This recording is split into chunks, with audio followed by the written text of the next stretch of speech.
ബെമ്മൽ വാങ്ങാനെത്തിയ സ്വകാര്യ കമ്പനിയിൽ നിന്നും കോൺഗ്രസ് ഒരു 320 കോടി രൂപയുടെ ഇലക്ട്രൽ ബോണ്ട് വാങ്ങി എന്നുള്ള വാർത്ത വന്നു. അതിൽ എംപിയുടെ മൗനാനുവാദം ഈ സ്വകാര്യ കമ്പനി ഇങ്ങനെ ഒരു പൊതുമേഖലാ സ്ഥാപനം വാങ്ങുന്നതിലെ പാലക്കാട് എംപിയുടെ മൗനാനുവാദം ഈ കോൺഗ്രസ് ഇലക്ട്രൽ ബോണ്ട് വാങ്ങിയത് കൊണ്ട് ഉണ്ടായി എന്നുള്ളൊരു വാർത്ത ഉണ്ടായിരുന്നു. ഈ ബെമ്മൽ വിഷയത്തിൽ എവിടെ വാർത്ത ഉണ്ട്? ഞാൻ കണ്ടില്ല. പാർട്ടിയുടെ മുഖപത്രത്തിലാണ്. ഏത് പാർട്ടിയുടെ? ആ, പച്ച നുണ രാവിലെ വായിച്ചിട്ട് വന്നിട്ട് എന്നോട് ഓരോ ചോദിച്ചു. ഞാൻ എന്ത് പറയും? എന്തൊരു വിഡ്ഢിത്തര. ഒരു മിനിറ്റ് ഞാൻ പറയട്ടെ. അയാളല്ല ചോദിച്ചു. ബാലിശമായൊരു ചോദ്യം. ഇന്ത്യയിലെ ഏതെങ്കിലും ഒരു പൊതുമേഖലാ സ്ഥാപനം വിൽക്കുകയാണെങ്കിൽ അവിടുത്തെ MPD MLD ഷെയർ കൊടുത്തിട്ടാണല്ലോ വിൽക്കുന്നത്, അല്ല ഞങ്ങളോട് ചോദിച്ചിട്ടാണല്ലോ ഇത് വിൽപ്പനയ്ക്ക് വെക്കുന്നത്. നിങ്ങൾക്ക് ഒരു കാര്യം അറിയോ? ഈ ബെമൽ വിൽപ്പനയ്ക്ക് ലിസ്റ്റ് ചെയ്ത് MP രാജേഷിൻ്റെ കാലത്താണ്. അപ്പോൾ അദ്ദേഹം മേടിച്ച കമ്മീഷൻ എത്രയെന്ന് ദേശാമ്മേനോട് ചോദിക്കി, ഒന്ന് രേഖ പരിശോധിക്കുക. ഏതാനും മാസങ്ങൾക്ക് മുമ്പ് ബെമൽ സ്വകാര്യവൽക്കരിക്കരുതെന്ന് പാലക്കാട് MP VK ശ്രീകണ്ഠൻ ലോക്സഭയിൽ ആവശ്യപ്പെട്ടിട്ടുണ്ടോ എന്ന് ഒന്ന് രേഖ പരിശോധിക്കുക. എന്നിട്ട് ഈ ജാതി ബാലിശമായ ചോദ്യം ഇട്ടത്. ആ ഒന്ന് കാണിച്ചു തരും, ഒന്ന് കാണിച്ചു തരും, എനിക്കൊന്ന് കാണിച്ചു തരല്ലേ. നിങ്ങൾക്ക് അറിയാത്ത കാര്യം, പാർലമെൻറ്റ് മെമ്പർ ഞാനാ, നിങ്ങളല്ലല്ലോ. പാർലമെൻറ്റ് രേഖകൾ കൊണ്ടുപോവാ, നമ്മളൊരു സമ്പാദനത്തിൽ റെഡിയാണ്. MP രാജേഷിൻ്റെ കാലത്തെ കാര്യം നിങ്ങൾക്ക് എന്നെ MP രാജേഷിനല്ലേ അറിയുള്ളൂ. അദ്ദേഹത്തിനോട് ചോദിക്കി. അന്ന് ലിസ്റ്റ് ചെയ്തിട്ടുണ്ടോ ചോദിക്കി.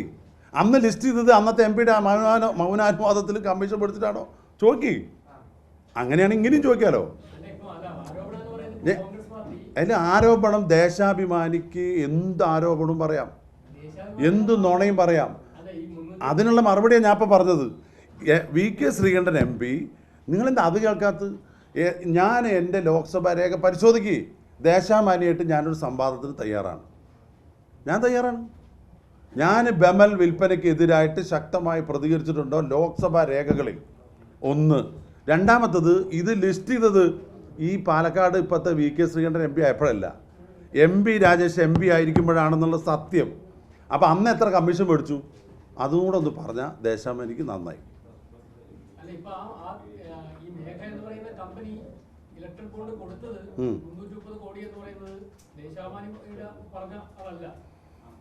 എനിക്കതറിയില്ല. ഞാൻ ഒരു കാര്യം സുഹൃത്തെ, ദേശാഭിമാനി പറയുന്ന വാർത്തകൾ വിശകലനം ചെയ്യുന്നത് എൻ്റെ ജോലിയല്ല. ഒന്ന്.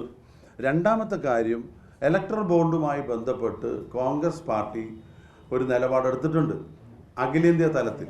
അത് ഏതെങ്കിലും ഒരു കമ്പനി വിൽപ്പന അവരുമായിട്ടാണ്. ഒരു കാര്യം ചോദിക്കട്ടെ, ഏറ്റവും കൂടുതൽ ഫൈൻ അടച്ച കമ്പനിയാണല്ലോ BJPക്ക് ഇലക്ട്രൽ ബോണ്ട് കൊടുത്തത്. അതിനെക്കുറിച്ച് രാജ്യം മുഴുവൻ ചർച്ച ചെയ്യാണല്ലോ. പിന്നെ ബെമലിൻ്റെ കാര്യം പറയാം, അത് പറയാൻ റെഡിയാണ്. ഞാൻ സംവാദത്തിന് റെഡിയാണല്ലോ. ഏത് വർഷത്തിലാണ് ബെമൽ ലിസ്റ്റ് ചെയ്തത്? അന്ന് എത്ര കമ്മീഷൻ അന്നത്തെ MPക്ക് കിട്ടിയത്? അതും കൂടെ വ്യക്തമാക്കും. ഇങ്ങനെ എല്ലാ കേന്ദ്ര സ്ഥാപനങ്ങളും ഇങ്ങനെ പ്രൈവറ്റൈസ് ചെയ്യുമ്പോൾ MPമാർക്ക് കമ്മീഷൻ കിട്ടിച്ച നല്ല കാര്യമാണല്ലോ. അങ്ങനെ ഒരു വ്യവസ്ഥ ഉണ്ടോ? എനിക്കറിയില്ല. MPമാരായിട്ട് ആലോചിച്ചിട്ടാണോ? UPA സർക്കാരിൻ്റെ കാലത്ത് നിങ്ങൾ പരിശോധിച്ചോ? ഇന്ത്യയിലെ പൊതുമേഖലാ സ്ഥാപനങ്ങൾ നഷ്ടത്തിലായതാണ് ഷെയർ വിൽക്കാൻ തീരുമാനിച്ചത്.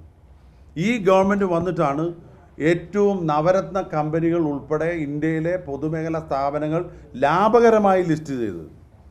അതിനെ ബെമലിനെ HP, നമ്മുടെ ഹിന്ദുസ്ഥാൻ പെട്രോളിയം, അതുപോലെ തന്നെ കേരളത്തിലെ തന്നെ ഒരുപാട് സ്ഥാപനങ്ങളുടെ വിഷയം FACT ഉൾപ്പെടെയുള്ള സ്ഥാപനങ്ങളുടെ വിഷയം ഞങ്ങൾ സംയുക്തമായിട്ട് എതിർത്തിട്ടുള്ളത്. കേരളത്തിലെ 18 UDF MPമാരും രേഖ പരിശോധിക്കും. ഇപ്പം ഞാൻ നേരത്തെ പറഞ്ഞല്ലോ ദേശാഭിമാനിയിൽ വന്ന വാർത്തയെക്കുറിച്ച്. ഈ ഫണ്ട് ചെലവഴിക്കേണ്ടത് സ്വയം പ്രതിക്കൂട്ടിലായ ആൾക്കാരാണ്. കഴിഞ്ഞ ടേമിൽ MP രാജേഷിൻ്റെ 2,28,00,000 രൂപ വിനിയോഗിക്കാതെ അക്കൗണ്ടിൽ ഉണ്ടായിരുന്നോ? ഒന്ന് ദേശാഭിമാനി ഒന്ന് എഴുതിക്കുക. നാളെ നിങ്ങളുടെ പണി പോവും. എൻ്റെ അക്കൗണ്ടല്ല, പ്ലീസ്, എൻ്റെ അക്കൗണ്ടല്ല ബ്രദർ. നിങ്ങളത് തെളിയിച്ചാൽ ഞാൻ നിങ്ങൾ പറയുന്ന ജോലി ചെയ്യാം. നിങ്ങൾ തെളിയിക്കണം, താങ്കൾ തെളിയിക്കണം. എൻ്റെ അക്കൗണ്ടിൽ 3 കോടി ഉണ്ടോ? അല്ല, അദ്ദേഹം ചോദിച്ചോട്ടെ. ഒരു പത്രക്കാരൻ ചോദിക്കുമ്പോൾ ഞാൻ പ്രതികരിക്കാൻ പറ്റുമോ? എനിക്ക് കറണ്ടല്ലേ പറയാൻ പറ്റുമോ? അതായത് ഇപ്പോഴും പറഞ്ഞുകൊണ്ടിരിക്കുകയാണ്, ഈ നുണ പറഞ്ഞുകൊണ്ടേ ഇരിക്കുകയാണ്. നിങ്ങൾ നിങ്ങളുടെ സർക്കാരിൻ്റെ ഉത്തരവാദിത്തപ്പെട്ട ഓഫീസറോട് ചോദിക്കി, ഫണ്ടുണ്ടോ? MP പ്രപ്പോസൽ വന്നിട്ടുണ്ടോ? എത്ര ഫണ്ട് ഭരണാനുമതി കൊടുത്തു? അതൊന്നും അറിയണില്ല. തത്തമേ പൂച്ച എന്ന് പറഞ്ഞ് പഠിപ്പിച്ചു വിട്ടാൽ തന്നെ പറയുക. ഇതെന്താ ഇതിൻ്റെ അർത്ഥം? നിങ്ങൾ നിങ്ങളുടെ രേഖ പരിശോധിച്ച് നോക്കിയാൽ എൻ്റെ രേഖ ഒന്ന് പറഞ്ഞു. ഞാൻ ഇപ്പോൾ ഈ പറഞ്ഞത് കടലാസിൽ എഴുതിയിട്ടുള്ളൂ അല്ലേ? ഇത് ഞാൻ ടൈപ്പ് ചെയ്ത് നിൽക്കുന്നുള്ളൂ. ഇത് മുഴുവൻ പരിശോധിച്ചിട്ട് ഇതിലെന്തെങ്കിലും അപാകത ഉണ്ടെന്ന് പറഞ്ഞാൽ ദേശാഭിമാനിയോട് മാപ്പ് പറയാനോ ആര് ചൂണ്ടിക്കാട്ടി അവരോട് ഖേദം പ്രകടിപ്പിക്കാനോ ഞാൻ തയ്യാറാണ്. ചുമ്മാ അന്തരീക്ഷത്തിൽ എന്തെങ്കിലും നുണ പ്രചരിച്ചുകൊണ്ട് അതൊക്കെ പണ്ടത്തെ കാലമാണ്. ഇപ്പോൾ ജനങ്ങളുടെ ഇടയിലാണ് ഞങ്ങളൊക്കെ പ്രവർത്തിക്കുന്നത്, ജനങ്ങളുടെ ആവശ്യങ്ങളാണ് നിവൃത്തീകരിക്കുന്നത്. നിങ്ങളുടെ സർക്കാർ ഓരോ പദ്ധതി നടപ്പിലാക്കാൻ കാണിച്ച വീഴ്ച ഞങ്ങളുടെ തലയിൽ കെട്ടിവെക്കണ്ട. 16,74,00,000 രൂപയ്ക്ക് ഭരണാനുമതി കൊടുത്തതാരാ സഖാവേ? ഒന്ന് അന്വേഷിക്ക്, അതും കൂടെ കൊടുക്ക്. MP രാജേഷിൻ്റെ കാലത്ത് 2,28,00,000 രൂപ ചെലവഴിക്കാതെ കിടന്നു. VK ശ്രീകണ്ഠൻ പത്രസമ്മേളനത്തിൽ പറഞ്ഞിരിക്കുന്നു. നിങ്ങളൊരു മറുപടി കൊടുക്ക്, രേഖ വെച്ചിട്ട് മറുപടി കൊടുക്ക്. ഇല്ല ഇത് നുണയാണെന്നുകൊണ്ട് കൊടുക്ക്. ഞാൻ വെല്ലുവിളിക്കുന്നു. ഞാനാണ് ആ ഫണ്ട് ക്യാരി ഫോർവേഡ് ചെയ്ത് ഈ വർഷത്തെ ഫണ്ടിലേക്ക് കൊണ്ടുവന്നത്. അവിടെ കിടക്കിയിരുന്നു ഫണ്ട് ചെലവഴിക്കാതെ. പാവപ്പെട്ട ജനങ്ങൾ ജയിപ്പിച്ച് വിട്ട് വലിയ പ്രഭാഷകനാണെന്ന് പറഞ്ഞ് നടന്നാൽ പോരല്ലോ. ഈ പദ്ധതി നടപ്പിലാക്കണ്ടേ? 2,28,00,000 ഒരു വിലയില്ലേ? നിങ്ങൾ ചിരിക്കണു.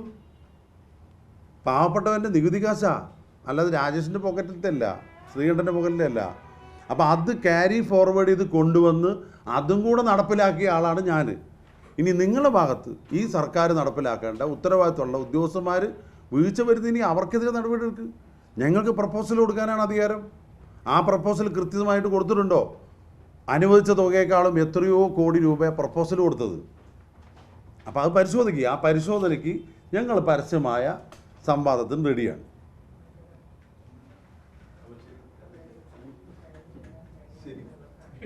ഈ നല്ല എന്താ AC ഇല്ല, ഫാനും ഇല്ലാതെ ഇനി ദേശാഭിമാനി പറയുന്ന ആളെ എന്താ അറിയോ, ചോദ്യം ചോദിച്ചിട്ട് വേർത്തു എന്ന് പറയും. AC ഇല്ലായിട്ടാണെന്നുള്ളത് പറയണേ.